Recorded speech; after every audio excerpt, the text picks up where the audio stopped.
Good afternoon. This is the Government Operations and Ethics Subcommittee of the Government Labor and Elections Committee. We're having a work session today for 10 bills. Today is February the 24th.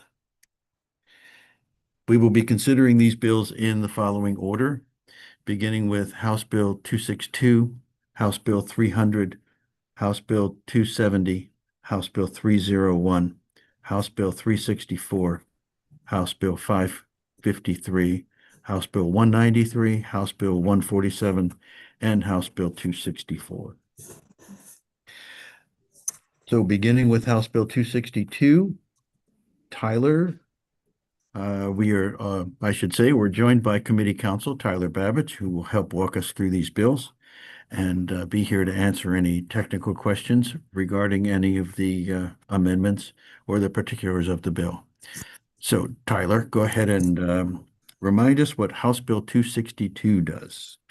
House Bill 262 is regarding the Council for Open Data. It'll slightly alter the membership of the council, rename the council to the Council, I believe, on Open Data. And there was an amendment to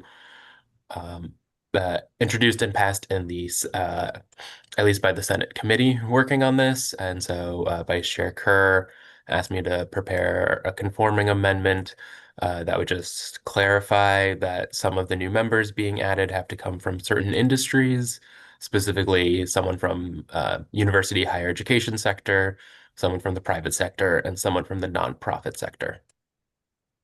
Thank you, Tyler. Sarah Elmy is here from the Department of Information Technology. Sarah, are you in agreement with the Senate amendments? Yes, we are. Thank you. Is there anything else you'd like to speak to on this bill before we proceed to adopt the amendments? Not at this time. Thank you. Okay, do I have a motion to adopt the amendments to conform So moved. this bill with the Senate? Second. Okay, we have a motion and a second. All in favor of adopting the amendments, say aye. Aye. Aye. Opposed to the amendments? The amendments are adopted. On the bill as amended? Move favorable. Second. Okay, we have favorable and a second. All in favor of this bill moving to the full committee with a favorable report of the subcommittee, say aye. Aye. Anyone opposed? Okay, thanks. And Sarah, if you want to hang around, we have 64. It's later, but we may get to it if you're able to stay with us. Next bill, House Bill 300.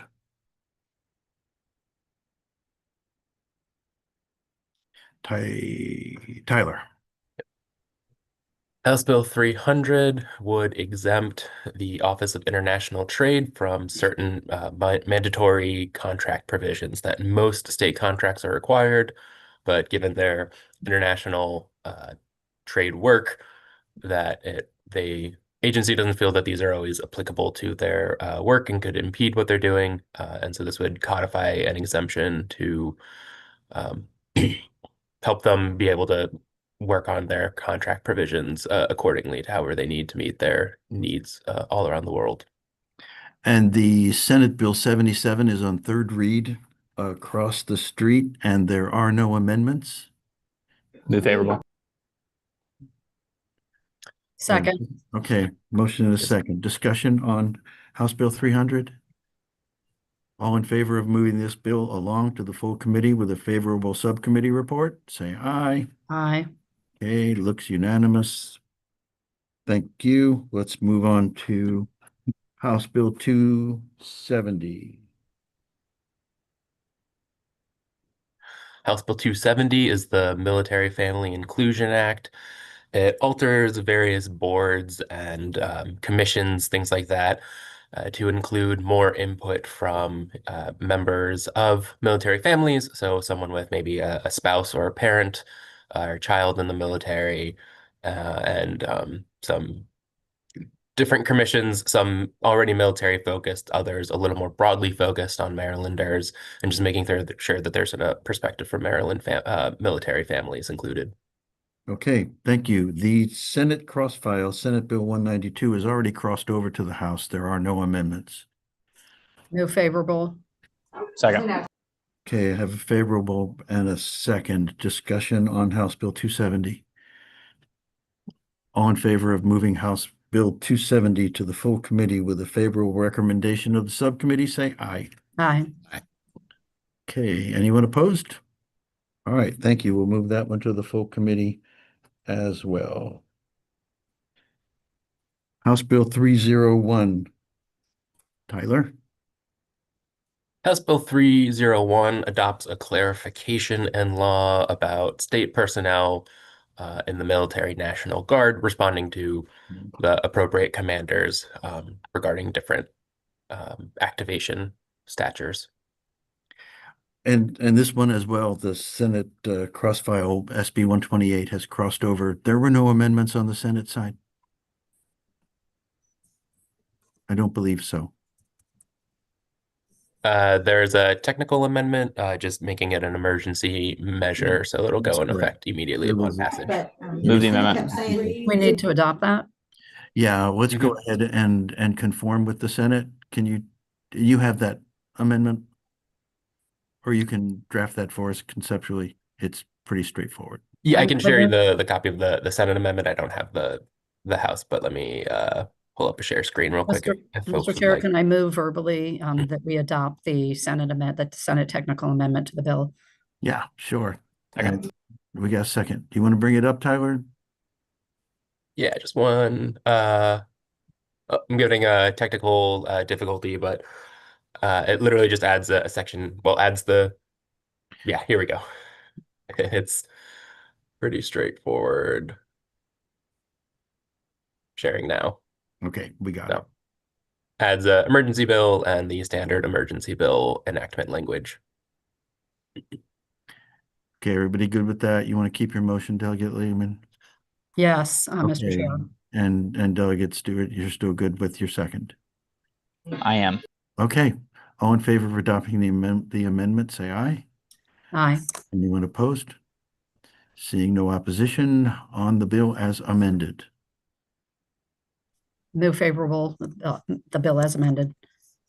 Second. All right, so we have a motion and a second on the bill. All in favor of passing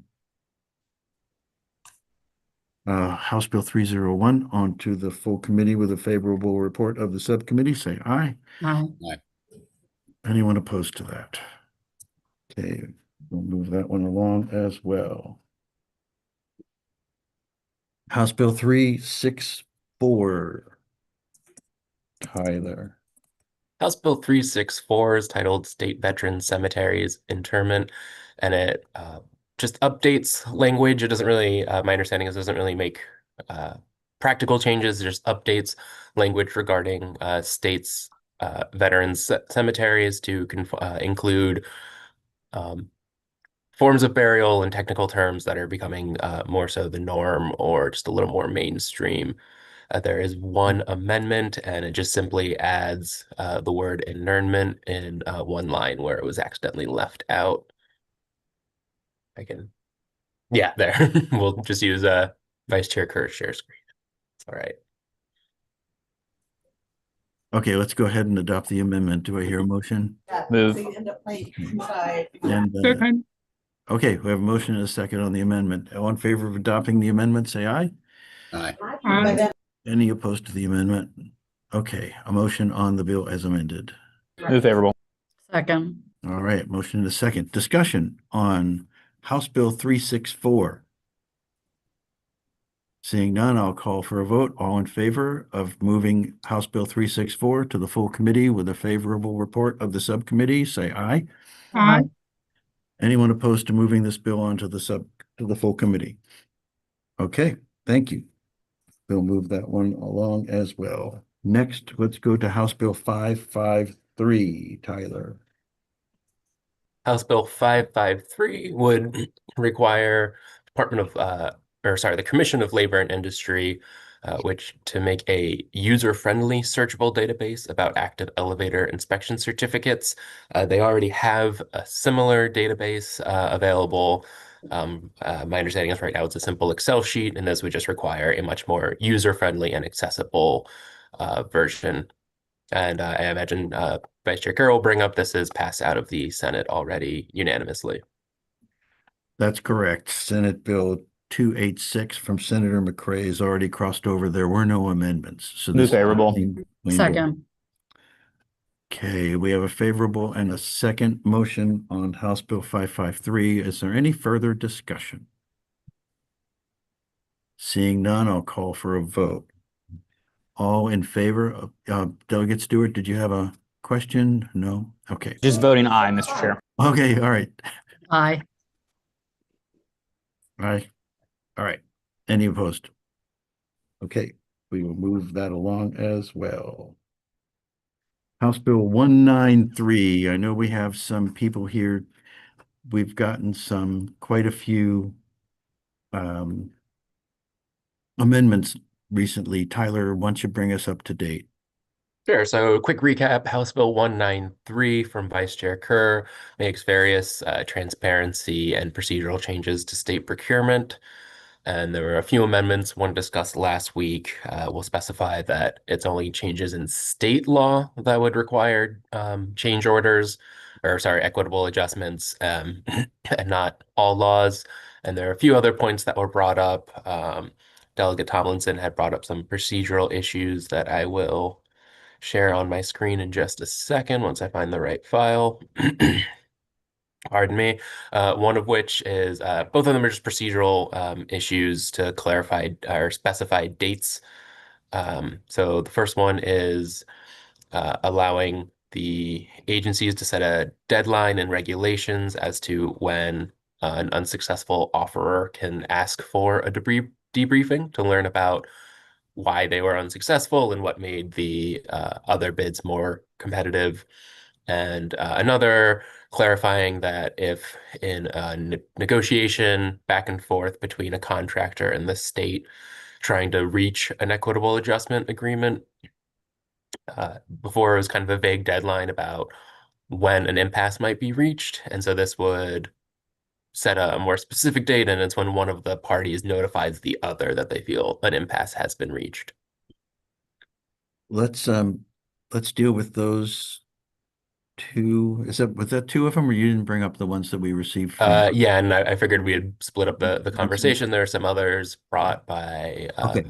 a collection of private stakeholders, and we can get to that second, or Okay. we can do it now. Let's take these up. Is there any discussion on these two this amendment before us that has two provisions? Okay, now, Delegate Lehman, I believe you made a motion last week to adopt the original amendment, the specified state, and we adopted that amendment last week. Yes. Do I All right. need to move that again or? No, I don't think you need to move that again. That's already attached to the bill. Okay. So do we hear a motion to attach this amendment to the Move bill? favorable on this amendment. Okay. And a second? Second. All right, we have a motion, a second. All in favor of adopting this amendment, say aye. Aye. Any opposition to this amendment? Okay, discussion on, now. So we've adopted this amendment. We adopted the amendment clarifying that it applies to state only. Let's go ahead and move to the other stakeholder amendments that we received earlier this week, and let's just kind of take them one at a time. I don't know that Mike Johansson or Bob DeShiel are here today. I didn't see them. I see a number of folks from our state procurement agencies who might want to weigh in. Just a brief summary, though, of these submitted amendments. The first one would just be a extra clarification that this bill won't override or somehow impede on existing regulations that require certain equitable adjustment clauses. Amendment number 2 and 3 kind of go in tandem, and they would revise deadlines, timelines for requesting equitable adjustments and working out agreements between contractors and the state. The fourth one would be a clarifying applicability clause. Okay, let's take them one at a time. So Delegate Wu? Thank you, Mr. Chair.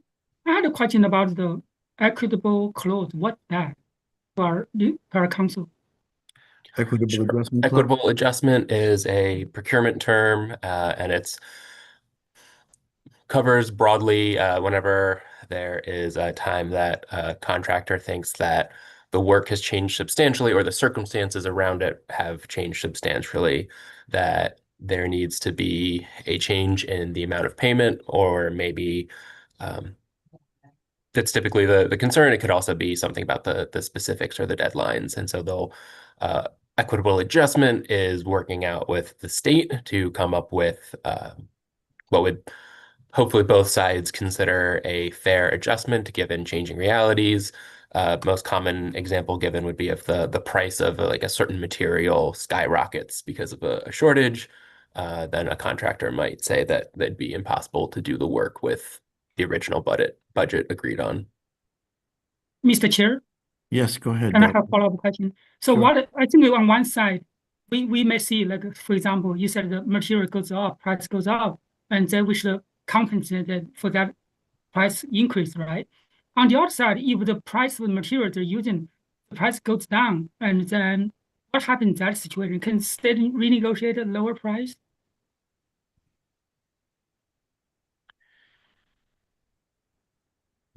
Tyler, To our council.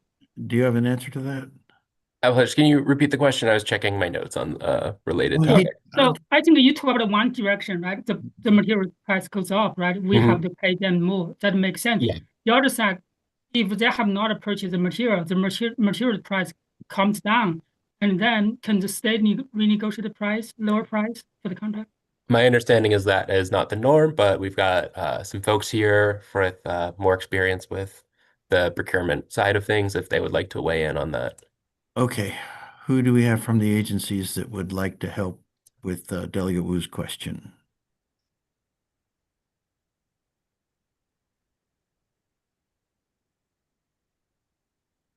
Chairman Kerr, if I could, this is John Williams with Oh, hi, John. DGS. Yes, please help us out here. If I could, Ludmilla Bond, Procurement Policy Director with the department, is also on the call. Ludmilla, are you able to help us understand or give us an answer to Delegate Wu's question?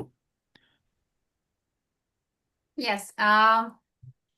This would be a very unusual situation where the state would renegotiate the terms. Technically, just wanted to flag that if we are negotiating, everything in the contract would be up to negotiations. So typically, the state would not want to engage in negotiations of that kind because there are other issues and concerns, and one price may go down, the other price can go up. You no longer have competition where the vendor would be trying to offer the state lower prices on everything.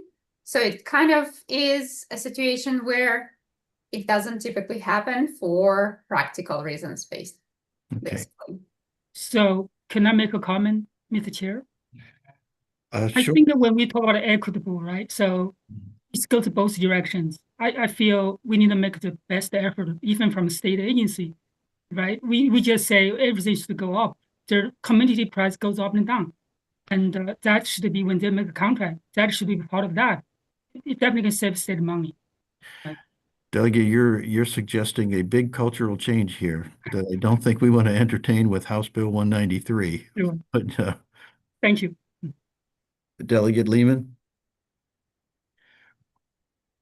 Thank you, Mr. Chairman. Just really briefly. So first of all, who is the offerer of this amendment that we're discussing right now? These came in from Mike Johansson, who was in the work session last week, following last week's discussion. Okay, and I know Mr. Johansson. Is it possible for Mr. Babbage to share, to do a screen share and let us see this in writing? That would be helpful to me. Okay. Yep. It's not my intent to act on these amendments today since the offerer is not with us. Oh, but it's not. Okay, okay. I thought we were going to vote on it. No, it's okay. We have time, so we can Got spend it. some time Okay. No, talking I was about under the them. impression you were looking to move this, this Right. second set of changes here. So that's fine. And And Delegate, Tyler is sharing it now, but okay. Yep, you can look at it, and I'll try if we bring this up next week, or at least if probably Delegate Kerr, that'd be the norm for the subcommittee chair to introduce something like this on behalf of stakeholders. I would draft it in the more traditional format. This is just going with Mike Johansson's notes himself, but I think the intent is pretty clear. Okay, got it. Thank you. And we did get these out to you with a second sending of the Zoom link today. So you have these files with you, but so where were we, Delegate Lehman? You asked Tyler to just bring Yeah, this no, up so we he could he see it? did, but once you Okay. clarified that you weren't looking to move the amendments, I'm fine, and we'll take some time to try to digest these. Thank right. you. All right, still, let's stay on this Johansson amendment proposal number 1, Delegate Tomlinson. Yes, thank you, Mr. Vice Chair. Just, yeah, and to answer Delegate Wu's question, one of the struggles that the state has is trying to attract and get potential bidders or offers to put in a bidder proposal. And I think you bring up a good point, but I think that a lot of potential bidders or offers would be disinterested in doing business with the state if they knew that the state could potentially come back and do a reverse equitable adjustment and say, hey, I know that we signed a contract that said that I'm going to give you X amount. Just kidding. We saw that the price of steel went down and now we're going to pay you less. I think that would be a major turnoff for vendors who potentially want to do business with the state. And then I had a question for Tyler and the vice chair. I know there was a lot of discussion about retro versus just versus this being applied for contracts moving forward. I know that the decision. I believe I know where you, Mr. Vice Chair, where you stand on it. Did that require an amendment, or it was fine? It was the bill's fine as it is. The bill's fine as it is, to identify that this also applies to existing contracts and contracts going forward. Okay, so it is. I actually, my reading is that this, because the way the bill is written, it's that the new equitable adjustment clause would be inserted into contracts, that any contracts on the books right now, like currently being carried out, would not be affected by this. It would only be new contracts starting after, or being, I guess, executed after the effective date, July 1st this year. All right, thanks for clarifying. I know we've Mhm. gone back and forth on this. I guess I was on the wrong side of the court. Thanks, thank you, Tyler and Mr. Vice Chair, for clarifying. Thanks. Yeah. All right. All right. Do any of the agencies present have want to weigh in on this proposed amendment number 1 before we move on to discuss the second amendment?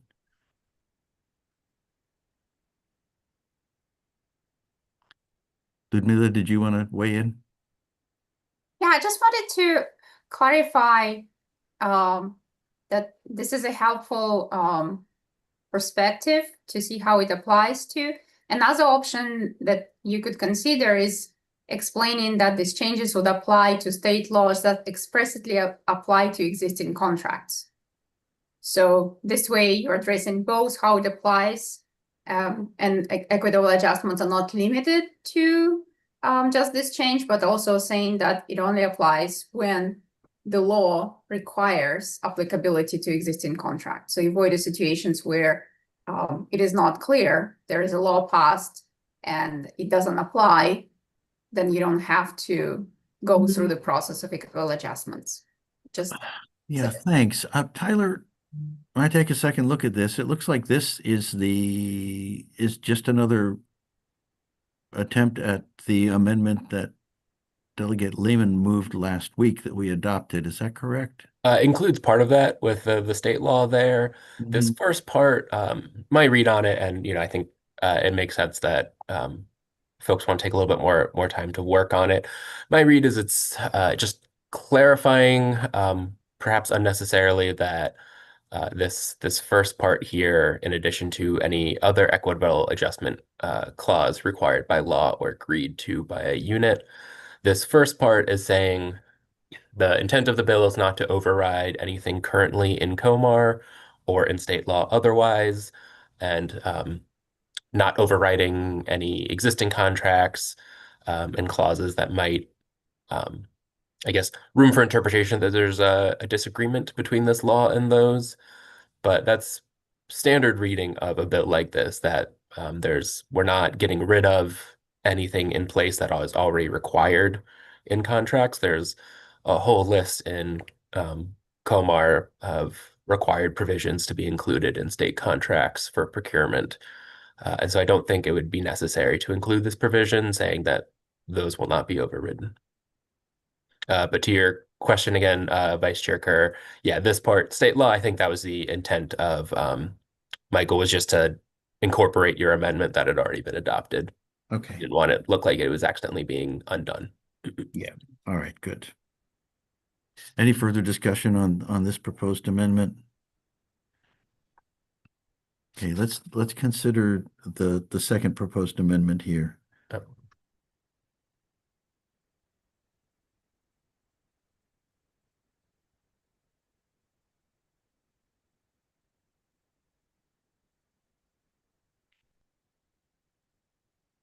Break it down for us, Tyler. Okay. So amendment number 2 basically works on, Michael thought there was concerns about when a contractor will be filing notice that they want to make a claim. Basically, they've requested an equitable adjustment, and they've been, I think, turned away by an agency, and that they need to escalate it to the next administrative step. And he wanted to revise some of the when we know when that's happened and how to start the countdown. And that plays with his amendment number 3, which changes before he was worried that the timeline could result in there actually being no window when a claim could be filed. So his is now, it's based off of when an expense is incurred by a contractor. So when the price of something went up, or when the contractor became aware for some reason that a project might be more difficult or more costly to carry out than expected, would start this 60-day countdown, as opposed to before, which was, it would start from when a claim had been submitted. And he felt that there was a few clauses that logically didn't work out under most timelines. I have not finished reviewing this myself to work through everything, but that was the argument I understand from Michael. All right, thanks. And Matt Mickler, you and I discussed this a little bit last week. You had Yes. some concerns with the 60-day time frame. Yes. So specific to the 60-day time frame, I think that sometimes when we perform these reviews, they take a longer period in general, not because on the agency side, but because of engagements with attorneys to support this. I do know that Valerie Radomski is on the call, our Chief Procurement Officer. It might be best that she address this item as well as maybe some of the other items in the bill. Okay, Valerie.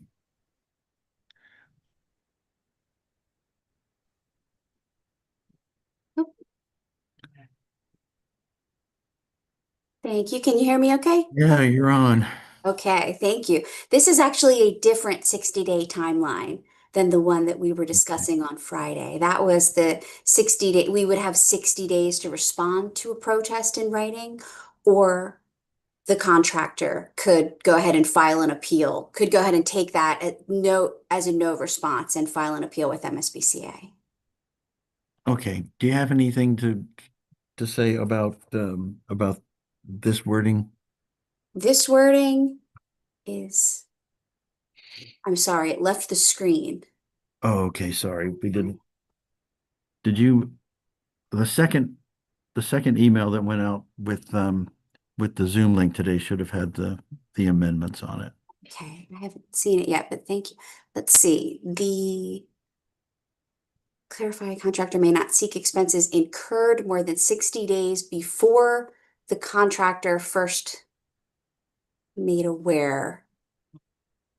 I'm not really understanding what Mr. Johansson is trying to solve here.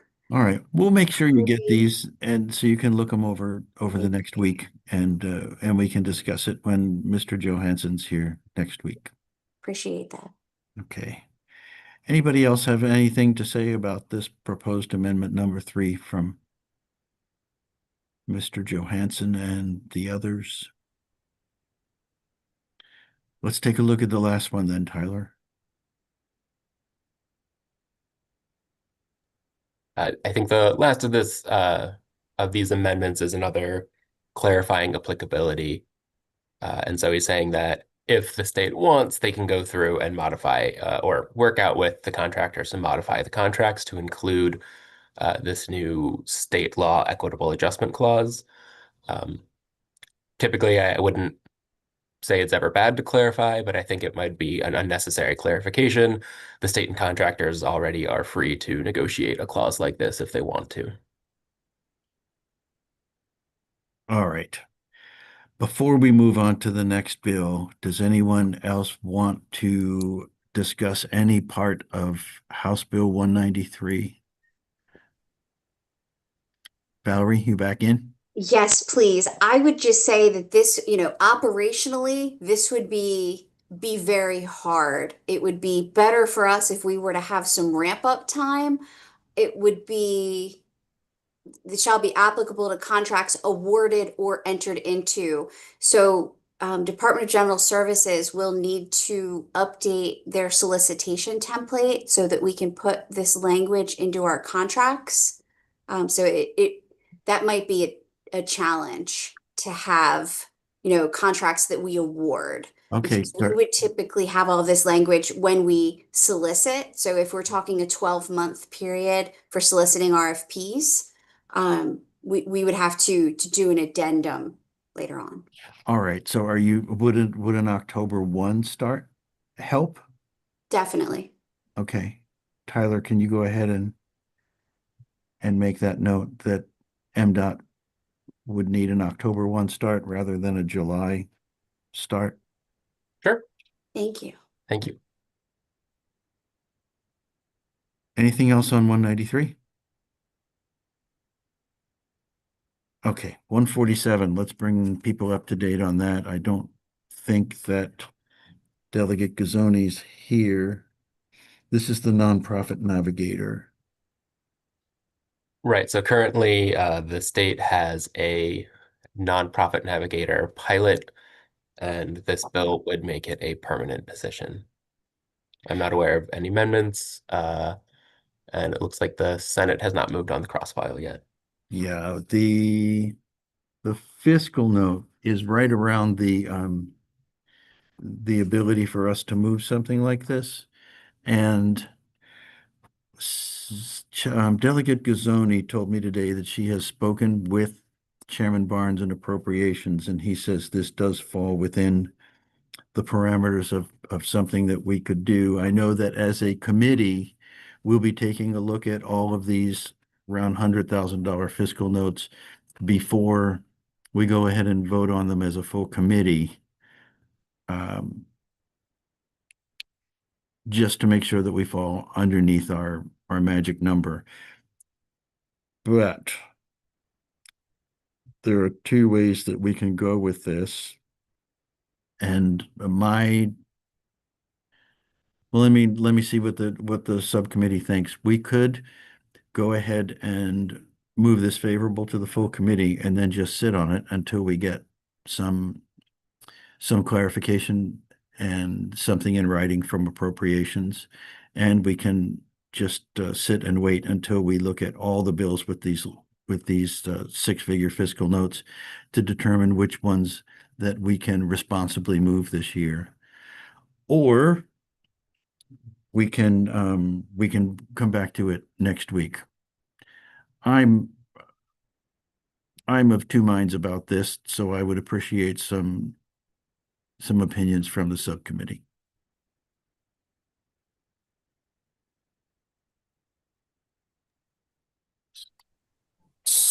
Delegate So Thompson? you're questioning or worried about the fiscal note?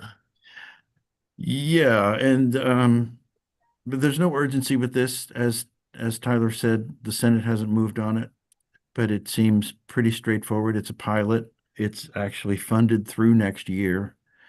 So the easiest thing to do would just be to extend the sunset for another year, but then that would create us revisiting this again next year, which I'd like to avoid.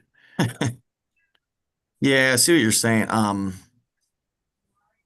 I mean, as much of the pain as that might be, it might be the only option if we're trying to keep the fiscal note down. Yeah, just to sunset it for another year or two. What was the original length of this? Was it 2 or 3 years? Double checking, it was going to run through 2027. So that would have been a 2-year pilot. So it's been around for 1 year. With or without this bill, will be around for at least 1 more year.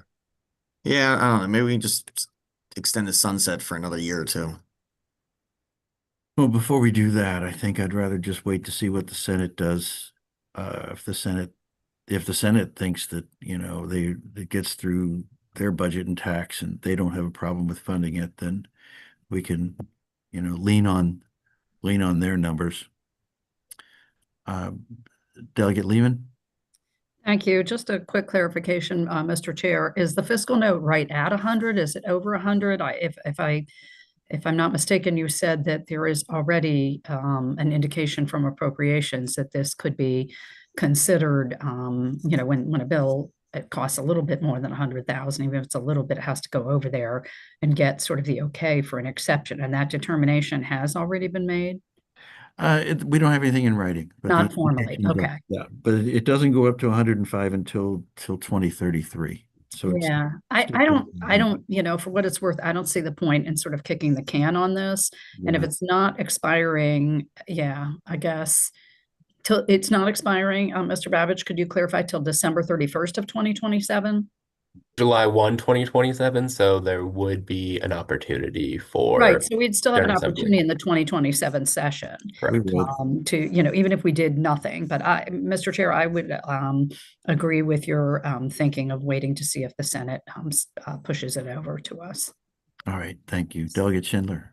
I'm of the same mind. I would wait and see if it moves. If not, it doesn't kill it because it'll still exist for next year. Mhm. And we could table it if need be, but. All right, Delegate Chisholm. Thank you, Mr. Chair. And I'm just going to say ditto on the last couple comments, but I think you and I both remember passing this out last year, and we thought it was good governance to say, all right, let's take a look at it for 2 years, and we're only 1 year in, so I don't think it would hurt much. And if you guys just want to wait to see what the Senate does, I think it's probably a good idea. Okay, let's do that. Thanks, everyone, for weighing in on that one. And the last bill we're going to talk about today is 264. And I know Sarah Ellamy's hanging around for this one. Oh, there was this is the one that we had a late amendment on. Is that correct, Tyler?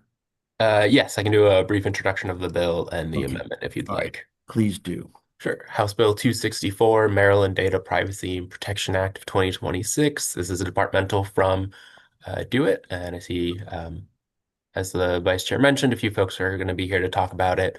The bill, as introduced, limits personal information that may be collected, maintained, processed, and retained by units of state government, requires certain personnel information to be deleted or de-identified, and it goes through a few other related provisions, just basically restricting the collection of personal information without a compelling reason and broadening the definition of it.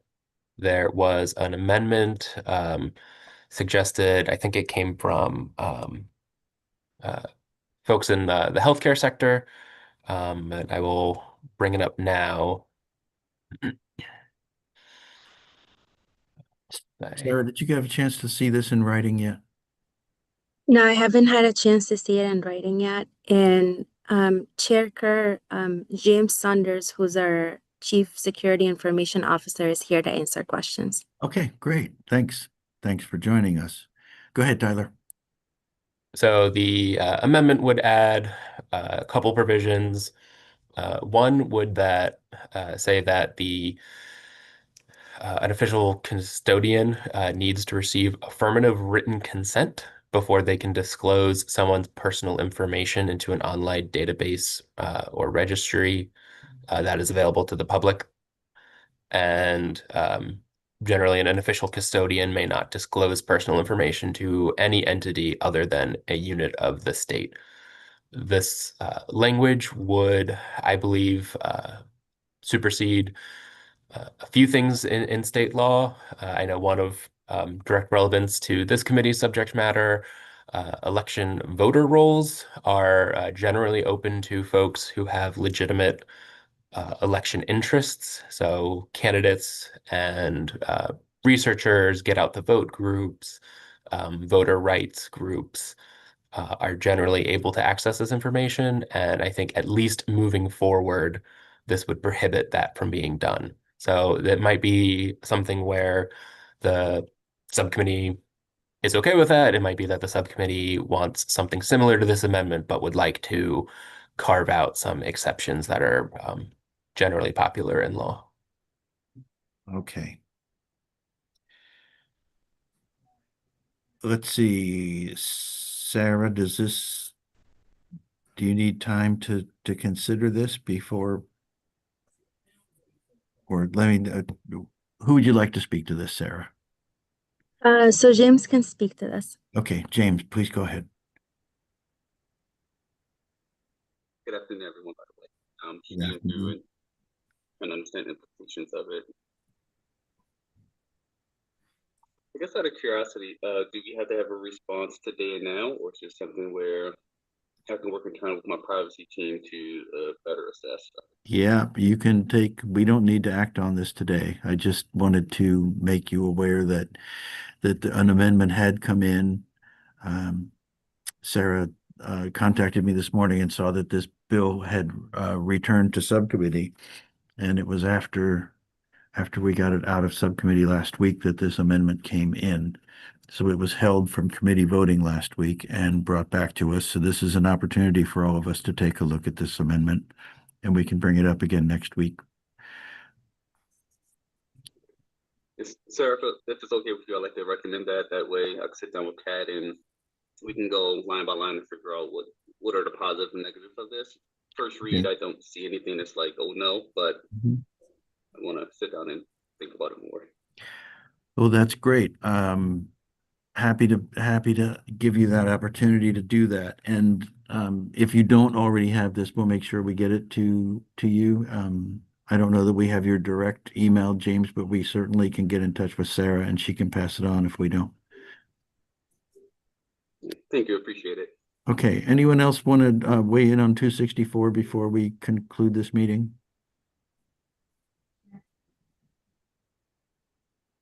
Okay, seeing that no one has anything else to say. Mr. Chair, can I ask a quick question? Oh, yes, go ahead. Yeah, thank you. And if I missed it, apologies. Who is the offerer of that amendment that just came in that we just looked at? Delegate Wells had it drafted. It came in from Dana Kaufman. Oh, Danica, okay. And then is there a definition somewhere in the bill of personal information? Yes. There is, yes. Can you share what that is, Mr. Babbage, if you don't mind?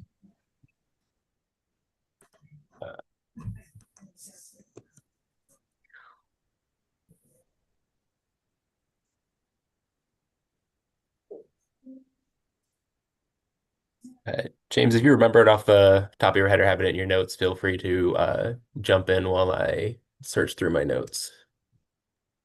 Ooh, test my memory. It does a couple. Sorry, go ahead. I was going to say, what I read was expansion statutory definition of personal information included username, email, plus password, genetic and health data, including mental health and substance use, sensitive demographic, and biometric data is what I have in my notes. Yep, and Yes, there thank should you, be a Delegate piece Chisholm. in So that there would that be added to the current definition. And I found it, the current definition includes social security number, and financial and other account numbers such as credit cards, your driver's license, or state ID. Wow, okay, that's more extensive than I would have guessed. That's kind of a concern, but one last question. Does unit of state government include boards and commissions, or is it just like cabinet level agencies? How? And if you don't have a quick answer, if you could follow up with me, I'd be fine with that since we're not acting on the bill today. I'll double check. That can differ depending on the section of law that we're in. So I will double check specifically for this bill before I answer that. Thank you. Yeah, I'd like to know how extensive that is as well. Thank you, Mr. Chairman. You're welcome. Delegate Chisholm, anything else? Yeah, real quick, because you guys brought it up and it kind of piqued my interest. We were talking about voter rolls. Would this then prohibit different parties? Like I know each party gets walk lists where where people, how many times they voted or whatever. Would this prohibit that information from being shared? Yes, I think at a minimum, moving forward, unless a voter, when they register, like checks a box saying they are okay with their information being shared, that the State Board of Elections, local boards of elections, or I guess it used to be state law, so State Board of Elections would not be able to share that information with anyone, including parties and candidates. Either party. Okay. It's interesting. All right. Thank you. Yeah. Delegate Schindler. I actually had the exact same question as Yeah. Delegate Chisholm, so that's great. Thank you. Well, you guys are smarter than I am because that hadn't even occurred to me. I'm glad you brought it up. Delegate Wu. I have the same question, right? What's the pause if we say we should be able to get the canvas list, right? Or the elected official, I think it's always important for a candidate to get that information to work through our voters, engage our voters. Okay, we will make sure that that is a topic for discussion when we revisit this bill next week. Okay, thank you. All right, thanks. Anybody else? Just make sure everybody has a chance to talk if you have something to say. But thanks everybody for all your thoughtful comments and your work today. And this will conclude the work session for the Government Operations and Ethics Committee for today. And I will see many of you in committee room in about 5 minutes. Thank you. We're adjourned. Thank you, Mr. Chair. Very productive. Thanks.